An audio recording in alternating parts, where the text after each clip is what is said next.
श्रीलक्ष्मी श्रीमहालक्ष्मी क्षीरसागरकन्यका उत्तिष्ठ हरिसम्प्रीते भक्तानां भाग्यदायिनी।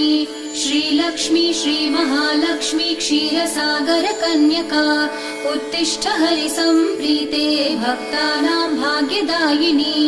उत्तिष्ठोत्तिष्ठ श्रीलक्ष्मी विष्णुवक्षस्थलालये उत्तिष्ठ करुणापूर्णे लोकानां शुभदायिनी।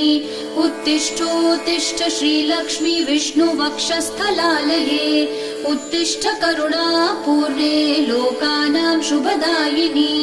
श्रीपद्ममध्यवसिते वरपद्मनेत्रे श्रीपद्महस्तचिरपूजित पद्मपादे श्रीपद्मजातजननी शुभपद्मवक्त्रे श्रीलक्ष्मी भक्तवरदे तव सुप्रभातम्।